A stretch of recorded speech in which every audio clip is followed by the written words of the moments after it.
Do you know what you're living for? Are you a man that is powered by a purpose?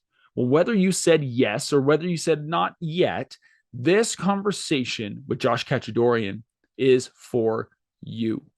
Josh and I want you to know that you are a father, you are a leader, you are a husband designed with a purpose. And this conversation is to help you identify that purpose, is help you to get clear on that why, to get clear on what you're living for. Josh is going to challenge you with two areas that he's seen men struggle with to help you break through to your full potential, to become the dad and the father that you desire to be. Josh is also going to identify three types of fathers that we're seeing right now in society that are holding us back from being the masculine leaders that we're meant to be. And Josh is going to share a little tip on how we can build and bridge that generational gap between our children and us. Because let's face it, guys, our kids, their childhood is nothing like our childhood. And you and I, we need help bridging that gap so that we can build stronger relationships in our home, stronger relationships with our kids and with our wife and with those around us. My conversation with Josh Khachadourian starts right now.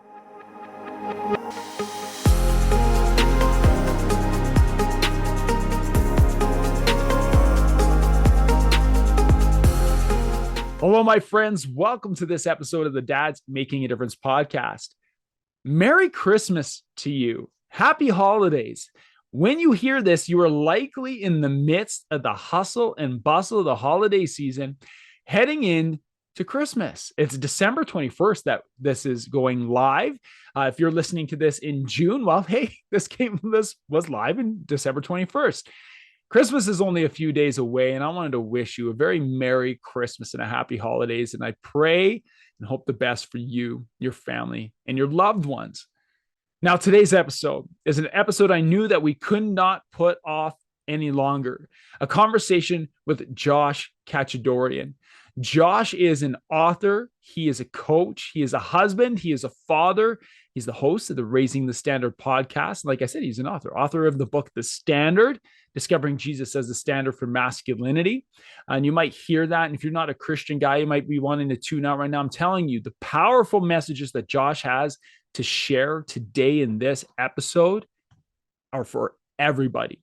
Everybody. Josh is an experienced leadership development expert working with multiple Fortune 500 companies. He's an entrepreneur. He started multiple businesses. His wife is also a successful entrepreneur, and they have such a cool story together that he'll share a little bit about that in today's episode.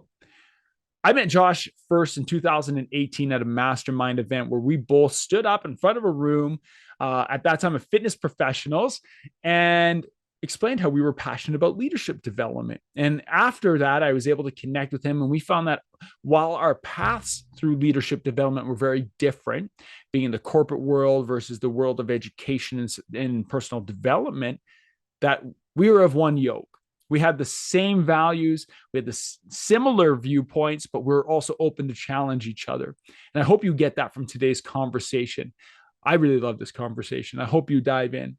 Without further ado, here is my conversation with Josh Khachadourian. Josh, welcome to the Dad's Making a Difference podcast, brother. Excited to have you on. I've been so excited about this, Cam. Thanks for having me. It's an honor. Yeah, of course, man. From the moment that we set this up and the moment I grabbed your book, and we're going to talk a lot about the book today, The Standard, Discovering Jesus as the Standard for Masculinity. The second I dove into this, I was like, I can't wait. I can't wait to talk with Josh and have you share about how you got here to this place where you crafted this book, you created this book, and now it's in the hands of men like myself who, I have to tell you, sometimes you read a book and sometimes you study a book. And I studied your book. I loved it. So we're going to dive into it. But why don't you start, Josh, telling the guys who are listening a little bit about yourself, who you are, what you've experienced, and why you're passionate about helping men become strong leaders in their home and in their faith. Yeah. Well, Cam, first of all, I'm totally floored and honored by your comments. And I'm looking forward to that part of the conversation. We'll dive into the book and the message there. And I'll start to weave it in right now as I just share my backstory at really high level, and we can go as deep as you want. If there's any area we bring up that you want to go, you want to peel back a little bit, I'm fine with that. So for everyone listening, my name is Josh Khachadourian. And I'm a husband, I'm a father. I work in the real world, just like you guys. I've been an entrepreneur. My wife's an entrepreneur. I support her as well with what she does and focusing on her vision as well as my vision and my side projects. I've been blessed to work in corporate for the past going on 18 years now. So I started as an entrepreneur, then I got into the corporate environment, a lot of learnings, different levels of leadership and just learning what to do, what not to do. But besides all that stuff, what I do for a living, who I am, and, husband, father, the first place that I find my identity that I'll share with everyone here, this is going to be a faith-based conversation because it's just part of my DNA. I'm a son. I'm a son of God. That's where I find my identity first and foremost. So I have a pretty strong faith. And you asked the question about what's the driving force of why I wrote the standard and why I have a message for men and why I believe that I have a call in my life to reach other men and show them there's a higher way they can live their life. There's a higher perspective and place that we're called to occupy that impacts not only our life, but everyone around us, everyone in our sphere of influence, not only from our family, but to the people we work with, to the environment that we're in, and that we as men and as fathers can create and shape atmospheres and climates wherever we go. And that's really powerful. And right now in the current landscape, Cam, I don't have to tell you and your listeners, I mean, we're facing a crisis. Men are under attack, the family's under attack, gender's under attack, fathers are under attack. And so now more than ever, we need to provide men with their true identity. And we don't need it from an influencer. We don't need it from a self-help book. We don't need it from just, the latest guru who says they have the answer or a one-time offer that's going to help us, step into our new self right now. Right. We need to be grounded in our alignment with who our Heavenly Father says we are, because that's the call on our life first and foremost. And if we get that right, and if a man walks after that, everything changes. I mean, okay, we're just going to press. That's it. That's good. No, I'm kidding. Absolutely. And man, when you speak about this, I know you're so passionate about this. I came across, we've known each other. We met each other really briefly. Man, I think it was like 4 years ago now. Yeah. And from that time, I've been able to see a little bit here and there of your work. And then I got to dive into your book, dive into your podcast, and what you just shared with the guys who are listening to this. This is, guys, if you're listening, this is Josh. Like, this is who he is. And before we pressed record and last week on our intro call, I said, be you. Like, bring it, because what the message that you have and what you share with men about finding their true identity and like discovering Jesus as the standard is what we need right now. There's so many men struggling, so many men who are maybe feeling like they're treading water right now. They're stuck. They're going upstream, whatever you want to say with it. But because men are struggling, the family is struggling. And when the family struggles, our society struggles. And we're starting to see that. And we've seen it for some time now too. So, Josh, in your book, The Standard, we're talking to dads. You mentioned that you always knew that you wanted to be a dad, even when you were young, that you wanted to be a dad when you grew up and have a family. How was your relationship with your dad when you were growing up? Yeah, great question. And I did share that. So just so everyone knows, ever since I was young, Cam, I just, I love being a part of a family. I loved the idea of family. I don't know. No one said anything to me. I don't think I was trained specifically or some external force. I think within every man, there's, a fingerprint of God. There's this DNA that we carry where we're wired for connection. We're wired for family.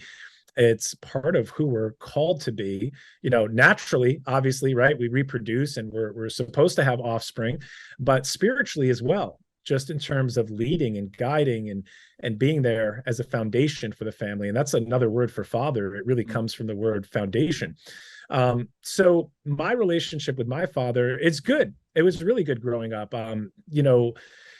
He was present. He was in the home.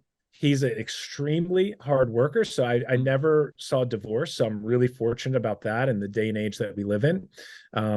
Had two parents the whole time. My dad was very busy providing. He had multiple jobs. So I remember him working hard. He also was really engaged. He did his best to engage with my brother and I. He actually is a sports referee. Even to this day, he still refs basketball. Wow. So he was a basketball ref. And when we started playing lacrosse, he wanted to be engaged in that. So his way of getting engaged was, I'm going to learn how to ref lacrosse. So Excellent. he learned how to ref. And that's tough if you're reffing a sport you never played before. So my dad's awesome. He was present. He was my example of a provider, a protector. In terms of leadership and spiritual leadership, there was a little bit of a different dynamic there. My mother was really the one that provided the spiritual leadership in the home. And what I mean by that is she's the one that was teaching my brother and I Bible stories. There were seasons when I was growing up.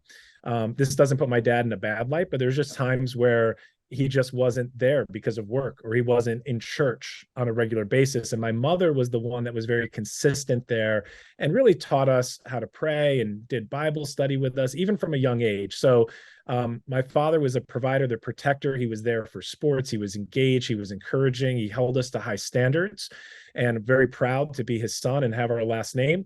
And on the spiritual side, my mother was the leader when it came to that side of the equation. Yeah, amazing. You mentioned that your dad did what he could to connect, right? So when it came to connection, it was officiating basketball, getting into the lacrosse, because that's where you were. Wanted to do that. You used the term on our last call that, your dad did what he could with the tools that he had. Mm-hmm. What did you learn from that perspective? Maybe what did you learn from your dad that directly or indirectly impacts your work today? Yeah.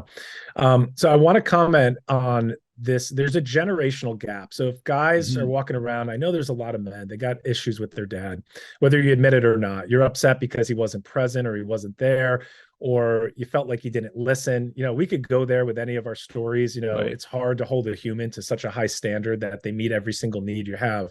There's going to be levels of let down and places in your life like that, no matter who your parents are. But I will say there are generational gaps, right? So my father's from a different generation. Even to this day, we talk, but it's not, you and I are having a conversation. We both have podcasts. We both are leading conversations and dialogue. My father's not from that generation. I think he's also wired from the place where that's not his language. He connects differently. So it's more the shoulder to shoulder, which is the way men connect, and the more of, I'm going to model and I'm going to show you what to do and follow my lead. So that's what I've learned there. And in terms of what I've taken away from him is incredible work ethic, character, really living a life that models who you are. Like I said, I was proud to have our last name, because even to this day, if I meet someone that knows my dad, there's an immediate respect there because of his ethic and what he does, his morality, his integrity as a man, as someone who works, as someone that knows him. So a good reputation. Learned a lot from that, which will take you really far in life. If you could show up on time and if you can provide more value and over deliver on jobs and what you're called to do in the workplace, then that's a huge win. Absolutely. Bringing who you are and what you can do to every situation. I love that you said it's hard to hold a human being to that standard, because I think that ties into where we're going to go today, is that, we look at our fathers as a standard to, maybe we measure what we need to be as a dad, a husband, a professional. My dad is probably around the same age as your father, and he comes from that same generation. My dad was an extremely hard worker, always working. I remember dad leaving super early in the morning, getting home really late at night. And I know my dad loved me and my brothers, and I know that he was there for us, although he wasn't always there. Mom took a huge role in that. But I do remember that dad never missed a game. Dad never missed a game, and dad provided opportunities. But now we have an opportunity as fathers to kind of go beyond that, right? We're Mhm. starting to see, and then maybe it's even over the last couple of years, we're starting to see how our role as fathers, as men, as leaders, as husbands goes beyond just providing. Like we have a calling and a Yeah. responsibility to do more. So I appreciate that you shared that. One of the roles that we do fill as a dad, a father, is as a teacher. And you mentioned in your book this, and we'll get there, but as a teacher. So you Man, you've had some lot of experiences. You mentioned that you worked in corporate, you've been an entrepreneur, now you have the podcast, you're an author, all these things. What mistakes, maybe difficulties or speed bumps did you encounter along the way that you learned from that you are now able to teach others about so maybe that they can avoid those? I don't know if your podcast is long enough for us to have this conversation. The list is long, my friend. The list is long. Yeah, Often is. there's so many learnings, right? I mean, we make mistakes, we fall. I mean, marriage, I'm constantly learning. We're going to get in deep into fatherhood. I'm constantly learning how to be a better father, how to keep recalibrating, not only myself, but recalibrating to my children as they change, because they're changing every day. And every year that goes by, I can't parent them and I can't connect with them the same way that I did last year because they have different needs. And if I try and stay in that place, then that's not good. Things just kind of grind to a halt there because you need to keep evolving as they're growing.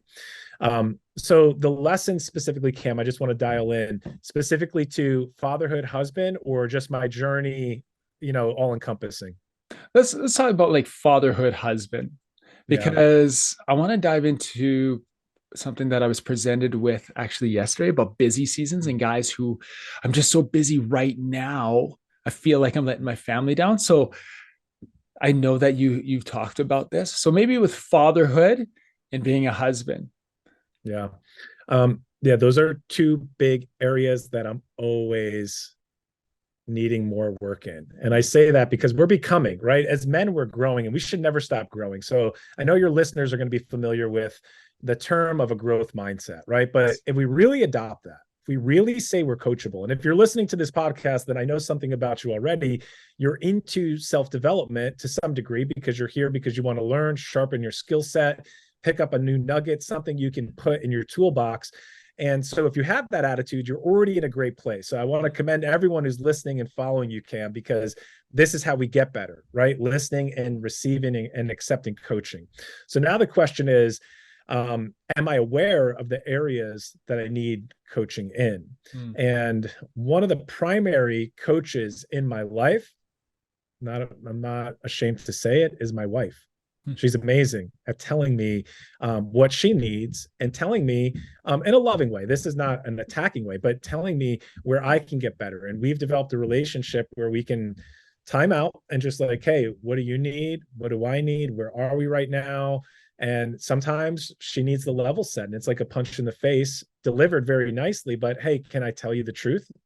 And I'm like, okay, you're on your phone way too much. Or when this happened, you were over here or you missed this. Right. And I have to resist the urge to be defensive or say, no, that wasn't in. I have to look in the mirror. So I think a lot of what we're talking about is self-awareness, which falls under this umbrella of something called EQ, which is your emotional quotient, which, by the way, is the number one determinant of your success in the marketplace as well. How much you can self-regulate. Am I self-aware of where I have blind spots? We all have them. So right now you have a blind spot. Yes. It's just a question of, does everyone else know it? And you're the only one who doesn't know it. So then we need to find out what those are. Yeah. Hence the blind spot. One of the benefits of surrounding yourself with people you can trust and a group of men that you can trust specifically is that you can have unfiltered conversations that address blind spots. I am working on this, Josh, like as you are, not to take things personally or defensively when things are addressed and just actually sitting in the moment, listening and saying, okay, if that's how this is being seen by others, and I'm the only person who doesn't notice this, it's got to be something, and that's why our blind spots are blind spots, because other people see them and we don't. And so, yeah, I encourage men to lean into that. Don't be ashamed of that. I want to share something else in this area when it comes to getting better at anything you do. So the number one thing you need to overcome blind spots and to receive coaching is you need feedback. Without feedback, we just don't know. You know, when we work out, our body gets feedback. Yeah. You know this as a trainer with your background. No matter what we're doing, we're constantly getting feedback from our environment. So if you desire to be a stronger husband, if you desire to be a better father, you need feedback. And now this depends. There's some situational analysis and awareness here based on how old your children are. But I will tell you, your children can give you tremendous feedback if you're open to it. So I've learned this principle as I was learning leadership, as I was leading teams. I worked for many different people, Cam, a lot of different people. I've seen all sorts of different leadership styles.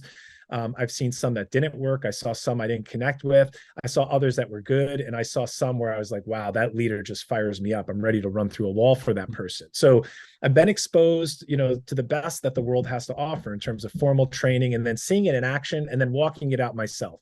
And I want to share this with everyone listening, because my best director that I ever reported to, the person that really taught me a lot about leadership, mostly by what he modeled, is someone who always gave me good feedback.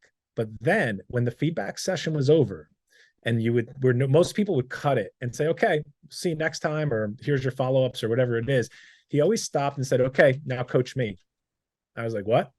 He's like, no, now I want you to coach me and tell me, what did I do? What can I do better? Give me some feedback. And I took that into my leadership position with my teams. And I condition them where we give and receive feedback. This is our culture. No one gets to only give feedback and never get it back. So I started doing that with my family. And I do it on a regular basis with my kids, where after a game, it could be after we go out to eat, or if something happens or there's some kind of scenario, I'll ask them for feedback as well. Now, it's scary the first time you do it because you never know what they're going to say. But I've asked them to give me a report card before. I said, here's the domains. Tell me what my fathering report card is. And they were honest with me. They told me, I remember exactly what was said at that point. So we have a really open dialogue back and forth. And of course, you just don't accept everything, right? They're your children. They're still developing, and you're the parent and the father. So you're there to guide them and challenge them and teach them. It creates teachable moments. But it's a really healthy discussion to show them that dialogue can go two ways. I love it, because leadership starts with self-leadership. And if you're unable to lead yourself, how are you going to lead others? And in that example that you give about that mentor, that coach, or that leader that you had that relationship with, who spoke into you, but also asked for feedback, it reminds me of a term you used in the book that stuck with me, that I have actually now. It's on my board in my office, is leaders launch leaders. So if you're leading someone to say, let's talk about our family, if we're leading our kids just to say, this is what I say to do because I'm in charge here, which I often see in interactions with families in my line of work, versus this is what we do here. Here's why we do this. Here's what we expect of you. Here's what God has planned for you in your life. And also taking back, how am I as a father? How am I as a husband? And being open to that feedback. Let's dive into your book for a moment, because I find that my brain is going there when you're speaking, because so much came out of it.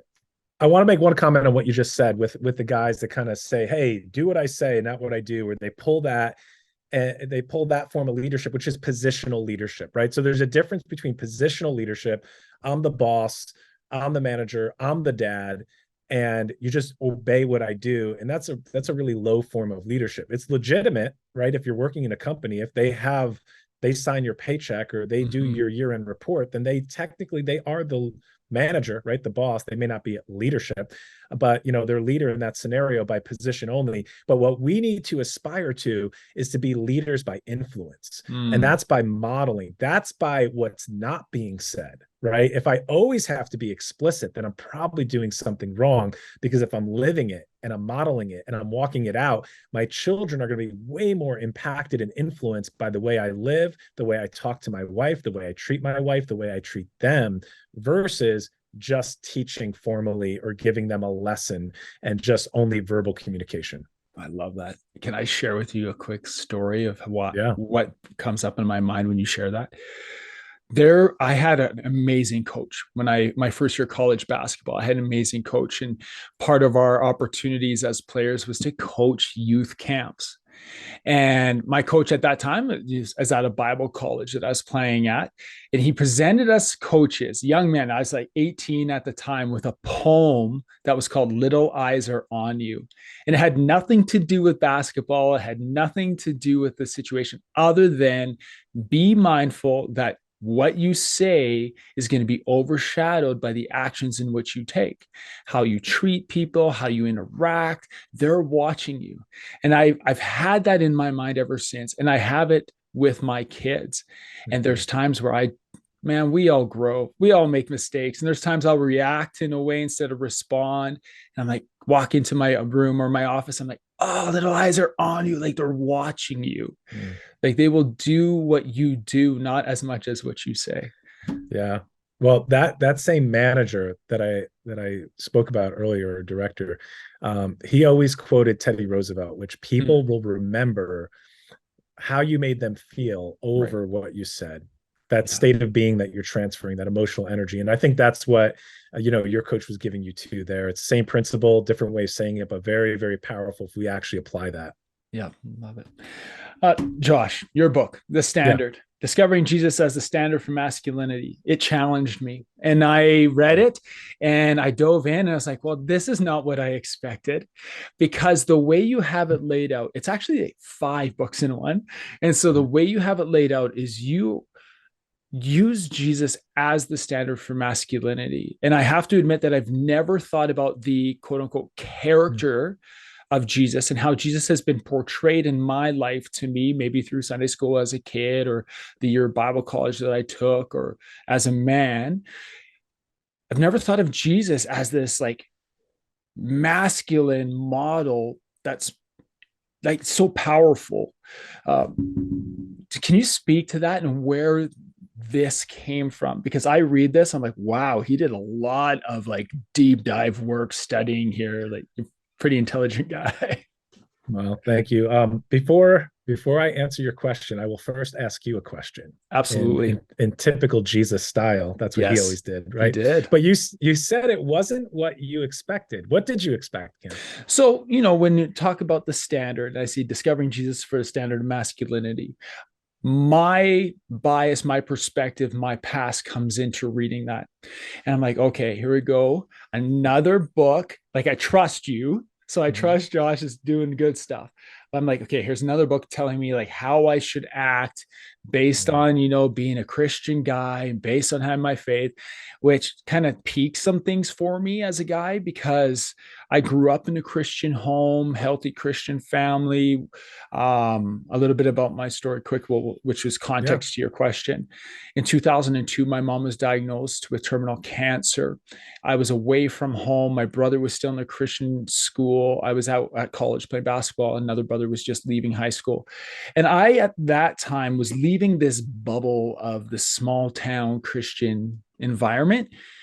And when my mom got sick, I almost expected like this bubble to like expand, people to surround me and surround my family and do this. And I almost felt from my perspective, okay, this is my perspective, that these people actually distanced themselves because they didn't know how to react. They didn't know how to interact. Right. And I'm like, well, how is this Christian? How? And what I heard is like people are saying, oh, Cam's struggling in Calgary because he's doing these things as a young man who's on his own and didn't know better. Uh, Actually, Josh, I left the church for about Mhm. 17 years. Wow. Not my faith. I knew what I Mhm. believed, but I was over it. I was over that environment. And so I returned because my 2-year-old daughter came up one Sunday morning in a little pretty dress and said to my wife and I, are we going to church today? Out of nowhere. Wow. And I looked at Kim. I said, I guess we are. And that Sunday, Wow. Maya came up in her dress. We're like, I guess we are. We looked online for a church service. We had an idea of a church in the community we would go to because we had been talking about it. I walked in and my hands were like visibly shaking because Mhm. of my anxiousness walking into that environment again. Um, It's been much better since then. But when I picked up the book, I'm like, okay, here's another book from a Christian guy telling me how I should be and how this fit this mold. But it wasn't that at all. So it, it wasn't that. What it was a very human perspective on who Jesus was as God in as man and what he actually evidenced to us through how he treated other people, how he treated those around him, the messages that he shared, his purpose, and he knew his purpose. And so you dive in. I want to tell you that one of the most beneficial parts of the book is the way you present it. And you give a story or anecdote about Jesus and who he is, Jesus as a leader, Jesus as a teacher, Jesus as being gentle, as being compassionate. And you go through all of these, but you have these little coaching sections at the end of each of these chapters.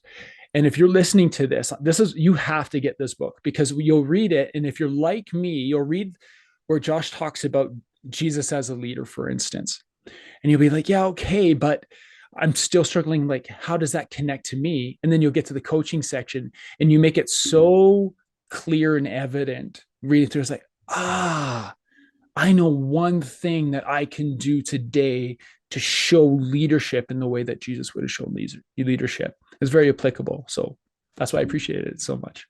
Wow.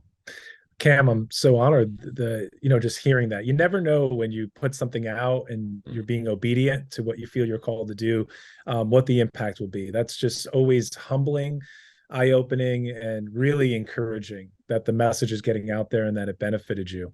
Yeah. I really did appreciate it. Which kind of brings me to one of the questions I had, because right at the very beginning, you identify a crisis, right? There's a crisis that we're in. And you said that at the beginning of this podcast, and you set the tone. We are in crisis. Like, these things are being attacked right now. And you speak about a crisis and you talk about fatherhood and 3 types of fathers that we are seeing right now. Would you touch on that? Because I think it's good for the listener to hear like the frame in which this is coming from. Yeah, and I'm going to dial back the clock just a little bit before that first, because what I want to say is that God created you, men, as listeners right now. He created you and me, us together, as bearers of his image, to carry his glory, to demonstrate his character. We're made in his image and his likeness, and he is the ultimate father. So this is the blueprint. This is the DNA that's resident within every single man. You're destined for greatness. You're created for excellence, to achieve, to build, to create. And we even see this in the Genesis account. Adam is given this place called Eden, and it's not just a retirement community. He was told one of the commands was to work, build it, cultivate the land, cultivate the atmosphere, replenish, all these things about multiplying. And that's not just physical multiplication. That's not just procreation. That's everything you touch should be growing. Everything you put your hand to should be multiplying within your life. It's this picture of the way God creates. We're made in his image. So you're a creator as well, because he's the ultimate creator. And so since that garden scene, if I can put it that way, since the original intent, there's been an attack on us, and we do have an enemy. We have multiple enemies, but the first enemy that shows up is Satan, right? So we have a spiritual, malevolent enemy that wants to destroy us and wants to destroy men specifically, because men are destined and men are the foundation, and men hold the key to influencing their world around them. It doesn't mean we're better than women. We're co-equal with women. So I don't want anyone to hear what I'm not saying.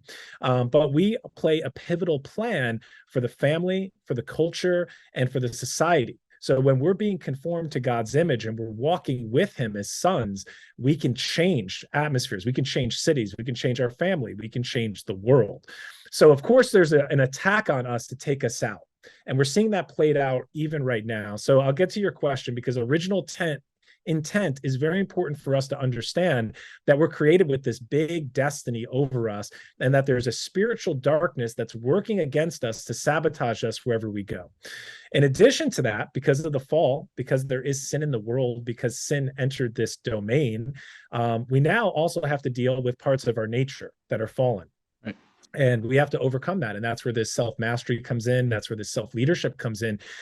in submission to Christ. It's not that we do it in our own willpower. We can't do it on our own. That's the message of the cross, that Jesus came to show us the way and to give us his life within us. So we live by a different life, but we still have to walk out overcoming these patterns, these cycles, these reactions that we have as we ascend into that identity that he calls us to be. So this brings us to this present day crisis where, right, of course, if this is the plan for man, there's going to be an attack. If you're an enemy of God and you're strategically fighting the kingdom of God, well, you want to take out men, because if you take out men, you take out families, and everything will crumble from there. So we have an attack on fatherhood, we have an attack on families, and the crisis, the way that's manifesting now is fatherlessness, right? A whole generation that never knew their father. So let me say this, family is God's idea. Okay, this is one of the metaphors. We have multiple metaphors in scripture that give us something to relate to our relationship to God. So he is our father, and then he creates the family unit where my children, your children can look to you as how they're supposed to relate to a father. So if that relationship is messed up, if that's traumatized, if that's got all sorts of distortion, or it's just ripped out and the child has no frame of reference for what a father is, well, they're going to have a really hard time understanding who God their father is. And it just creates a big barrier there. So you can see there's a strategy to this from even a spiritual side, that if we take out fathers, it affects people spiritually. But then in addition to that, a father that's not submitted to God, a father that's not walking with this level of self-leadership and imparting the right principles and living by the right value system and the right worldview, they're going to cause trauma. They're going to cause damage. They're going to mess up their kids even more. And that can happen by, let's call it, acts of commission, where they willfully do things that are hurtful and they're just not a good person in certain situations. And it can also, unfortunately, happen by omission. And what I mean by that is they're just absent. They're not even there. And I think that's one of the biggest things we see happening right now, because we have a lot of fathers in the home, but are they really in the home? Are they really dialed present in and tuned in? Yeah. Right now, you speak to men are designed with purpose. But right now, like you said, there's a lot of guys who are in the home, but they're chasing something else. And the conversations I have with men is like, well, I'm doing this for my family. I'm doing this for my kids. I hear that often. I'm like, well, you're not there. I see it as a different, I just want to clarify this. I see this differently than perhaps your dad and my dad were when they were working all the time, because there is a generational gap there. Sure. Society is a bit different right now. Right now, I think the men who are distant from their families, but physically present in the home, some of them, honestly, I think are just looking for an escape, but an escape from what is what I'm questioning. Like, what are you looking to escape? Is the pressure too much? Do you feel like you don't quite know what you're doing, so you can distract yourself by work? Can you go, numb out on social media? Man, I don't know. Are you seeing this too? Like, do you interpret it similar? Yeah, I do interpret it similar. And it's going to be different for every man. But let's talk about this, because what you're explaining, this escape, let's use another word for it. It's self-medication, right? You're self-medicating. You're finding something to numb the pain. So we have to get to the root of it, right? There's something that there's something that's bothering you. There's a hurt. There's a deep wound, whether you can admit it or not. So a lot of guys, they're unhappy in their marriage. Let's be honest. They're not happy. It's not living up to their expectations, their wants, their desires. Let's also face it. When you have children, you have to sacrifice, right? You have to give up, right? You lose a little bit of freedom, and there becomes a new focus point where I have to give them what they need. Right? Fatherhood is really serving. So that's what Jesus models, is this new paradigm of leadership that's known as servant leadership. So that's what we're called to do, is serve our families. And that's biblical. It says it in Ephesians that we serve our families just like Christ serves. We love our family just like Christ loves. So there's a laying down of one's will. So if we're selfish, and if we have our own desire and there's something we don't want to give up, then we're going to look for outlets. So what's your secret? What's your secret outlet? Are you sneaking away at night and you're looking at your computer screen when no one's around? Is it work for you? Is there an outlet where, hey, I don't have time to connect with all my buddies, but work becomes my outlet? It's a place where I can focus my energy and my attention. And And I don't think that's necessarily unhealthy, but it can be unhealthy, right? We need some balance here. So I think Yeah. that's what they're doing, Cam, is they're Yeah. finding these different outlets of how can I escape or not be present. And Yeah. there's more technology, there's more distractions, there's more things for us to trip us up and get us away from what we're called to be present with, now more than ever. Yeah. Man, I was challenged with this week. I had to make a tough decision on Wednesday. That it's Friday. We're recording this a couple of days ago. It was tough decision at work, and so I made that decision. It kind of bummed me out a little bit. It got me emotionally kind of ramped up at one point. Then I was down. I got home, and I was pretty quiet. This is how I process things. Maybe this is how I hide. I get home, I go into my office, I read a book, I take some notes, whatever. Well, my wife called me on this yesterday. I'm glad that she's here. Just like you say, you're glad your wife is there. And she said, I need to be honest. I know this bothers you. And I know that you're processing but you're spiraling right now. And when you spiral, you don't yell, you don't drink, you don't do these things. When you spiral, you get quiet. You don't talk and you dive into work. And if you don't have work, you create work. And I was like, oh, and couldn't be defensive right then. I was like, Kim, you've known me for 20 years and you're completely right. And I just need some time to process, but I don't need that much time. And so like I work with men on this all the time, as do you. And I still fall, not victim, but I still participate in these practices where I sometimes find myself hiding. I have a friend who says going to the washroom is the best time of his day because it's 10 minutes of quiet. I'm like, come on, man. Like, let's have some perspective here. But a lot of guys are in that spot. Yeah. Yeah, Yeah. I'll comment on that real quick, because I think if that's the case, right? Well, number one, we have to be aware, what is that place? So we all have something that can pull us away. For some guys listening, it's the gym. For other Right. guys, it's work. For other guys, you might do something similar to what you just explained, Cam, where you go more introverted and you turn internal. And I could see where I might have done that in the past as well. And some people are external. And so it's different for every man based on your personality and the way you're wired and what that thing is that you gravitate to. And let's also keep in mind, we're not talking about like it has to be this evil thing. Doesn't mean it's always like a sinful thing. It could just be what you explained. It could be a little bit of a self-centered thing, or I just need some time.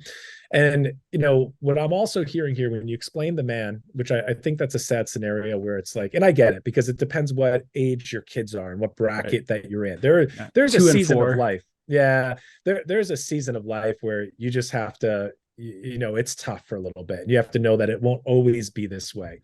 But that's why you need structure and you need the self-leadership aspect to say, okay, I'm going to have to get up earlier. I'm going to have to do things differently, or else I can't maintain everything that I need to do. So I'll give you a really quick example. When I was writing the standard, you know how hard it is to write a book? It's extremely difficult for me because of my family situation.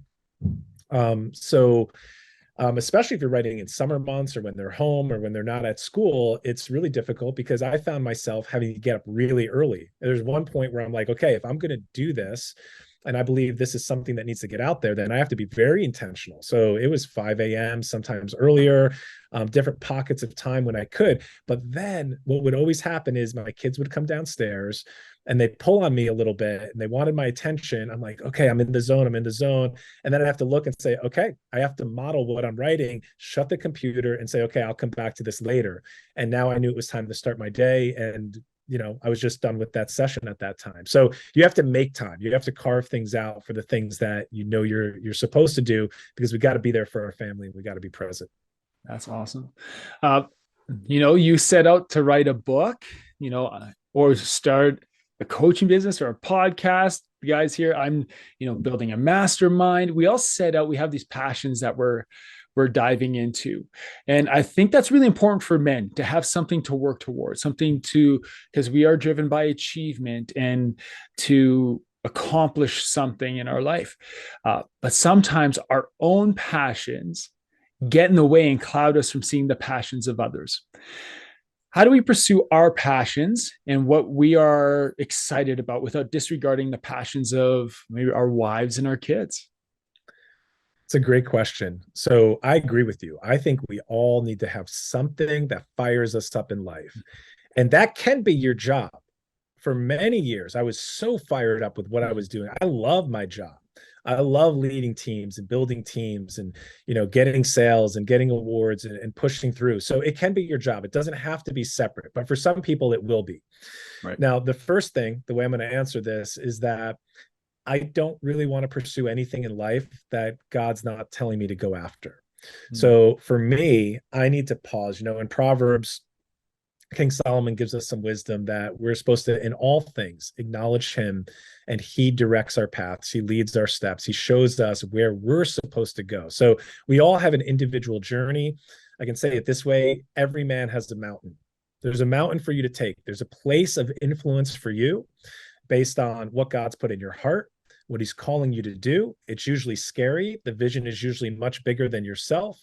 And if it's purely your vision, then I would question, if you can all do it in your own willpower and just grind it out, then it might not be from God. It might be your own heart's desire. That's something you're not necessarily supposed to go after. So I would just want to talk about the pause for a minute. We need to pause, and before we just run and start knocking doors down, which is like what we love to do, we need to just chill out for a minute, and we need to ask the Lord what his plan is for us. What did he put in our heart? And then what's the timing? What's the right season for that? So if we get that right, so everything we can trace back to, if we learn how to hear God for ourselves through his word, through where he's leading us, through what he's speaking to us, we'll be in a really good place. But when I don't listen and I do it my own way, that's when I create a lot of problems. So that's my home base. So I would start there. And then once you get started and you're walking it out, right? Life can be messy, and you got to figure out how to balance and make sure that your vision doesn't snuff out your wife's vision, your family's vision, your children's vision. So that's where the servant leadership comes in, of where can I give and when do I put this away right now, and how can I serve my wife? And that usually involves some level of sacrifice, because that's the life we're called to. Yeah. Right. If there's no sacrifice, we're really not serving. Yeah. I love that. So in your life right now, you're moving ahead, you've got kids, you got things on the go. I'm sure there's areas of sacrifice for you as well. But I'm curious, what are some areas of growth right now that you're excited about, that you're diving into as maybe a father or a husband? Yeah. I am changing my parenting style constantly to how to connect with my kids. So I have something I'm really proud to share, but it's also stretches me, and it does involve some sacrifice, Cam. So my 14-year-old daughter approached me and said, hey, the coach, she plays basketball, and she said, the coach wanted me to ask you if you would help coach this year. And I'm like, oh, wow. Okay. I'm not a basketball coach. That's your thing, Cam, but I can help out. I've coached before, right? So I can be there. I can be present. He's the lead coach, but how can I support? So my first question was, internally, I was thinking like, okay, a more time commitment is internally. So I was like, okay, this is going to cost something for me. And my first thing that I said to my daughter was, how do you feel about this? And her response was, I'm okay with it, but I got to give you my boundaries. I said, okay, tell me your boundaries. Tell me what the rules are. And I was really excited, because I was like, wow, my 14-year-old daughter still thinks I'm cool enough to show up to her practice with her peers and her friends and be there. So that's a win, but it also requires sacrifice, because I got to show up to a 2-hour practice. And on Saturday morning, I'll be there half an hour away from 9 to 11. And, would I rather be working on a passion project or going to the gym? Well, yes and no. I want to be with my daughter, but going to basketball it's a task involved too. It's not like it's one-on-one time with my daughter. So I'm not trying to escape, precious time with her, but coaching a team and standing there and collecting the balls and running drills, that's a different type of work. So to answer your question, I'm always changing my style, because I'm looking for what do they need. And now, we'll keep with this example of my 14-year-old daughter. She's different in front of her friends. And, I can't go up the same way when she was 8 and talk to her the same way, right? It's got to be a different approach. So I'm really cognizant of that. So that's one area that's stretching me. And just to be totally vulnerable, I've been really good with this, but we got to be careful, because it can suck us back in. And, we're all almost set up for failure with this when we look at electronic devices and we look at work and we look at how easy it is for someone to get in touch with you, whether it's work, entertainment, social media, whatever it is. All these things can pull us out of the present moment in a split second. And you could be at a game, you could look down at your screen for a second and miss the winning shot. You could miss a moment because you didn't have the discipline, the diligence, and the self-regulation to put that away and just stop and say no to a temptation that can pull you away from being present, intentional, and in the moment. Yeah, I love it. I'm gonna write that down. Put your phone down again. Yeah. So, what I did is I actually, the last time I went to practice, I left the phone in the car. Good idea. I love that practice. I had one comment. My daughter said, "Hey, I saw you pick up your phone." I'm like, well, I had to check something for work. I did have a work thing going on. But the next time I said, okay, I'm leaving it in the car and I'll just, I'm going to close that out for now. Yeah. Good for you. Josh, I appreciate you. I appreciate you taking the time today to speak into the lives of the guys who are listening to this and to me. I love listening to you. I know you have a podcast. Of course, you have the book, The Standard, Discovering Genius as the Standard for Masculinity. And guys, you got to go get this book. We'll put the links in the show notes. But Josh, if people want to connect with you, they want to learn more about you and listen to your podcast, where can they do that? Yeah. So first I want to leave them with this message that, guys, right now, as you're listening to this, I just want to commend you, Cam. You're doing an awesome job. This is an awesome show. I know you put money out on the line when you start a podcast, you're investing. That's something you believe you're called to do, and it is making a difference. And so I want to commend you, first of all, and I want to commend the listeners for listening and taking time out of your day. I'm totally honored. I know Cam is as well, that you would dedicate yourself to sharpening your skills as a father, as a husband, as a man. So right now, wherever you are, I believe you're created for more. And I just want to give you that message. Whatever you're experiencing right now, it's not a cliche. Jesus Christ is the Lord of unsearchable riches. That means there's always more. There's always depth. There's always another level that we're called and we're invited into in our relationship with God. I wrote The Standard for guys like you. If you want to step up and you want to learn more about how do I walk with Jesus, what's that even look like? Like, what is Josh talking about? Where do I start? And my description or my image of Jesus is nothing like what I hear you and Cam talking about, then this book would be a great start for you. Mm-hmm. In addition to that, people can connect with me. You can just go to my website at standard59.com. That's standard59.com. You can get information about what I'm up to. But I am really excited about one thing that I'll mention here. For guys that want to grow in their relationship with the Lord, if you're like, hey, I want to, I want this relationship. I want a deeper connection on the faith side. And I believe there's some big things for me to do, but I'm not quite sure what that looks like doing this with God. And maybe some of my comments threw you off and you're like, hey, I'm not sure. Like, what are you talking about? Wait and pause and ask God for direction first. I just launched a new challenge called the Unfair Advantage Challenge. And what that means is, if you're listening to this and you're following Jesus, I believe that he gives us an unfair advantage. I know he gave it to me because in my own strength, I wouldn't be able to accomplish any of the things I've done in life. And I believe that's available for every man that's walking with him, but not every man accesses it. So if you want to know more about this, it's totally free. It's an email challenge over the course of 11 days. You'll get a few emails that pop into your inbox. There might be a video or an exercise that day. Totally free, no obligations. If you like it, great. If you don't, opt out. It's not going to hurt my feelings, but it's there for you. You can go to accessyouradvantage.com. Excellent. Thanks, Josh. And guys listening to this, I don't often do this, but like I said, this book is so good, guys. If you are listening to this right now and you have some major takeaways, you've been taking notes, I challenge you, send me your greatest takeaways or, post on your social media, tag Josh, tag myself, Dad's Making a Difference. And I'm going to choose a couple guys. I'm going to send you a copy of Josh's book because I just think it's that good and you got to have it in your hands. So Josh, thanks again for being here. I appreciate you. Thank you, Cam. It was an honor.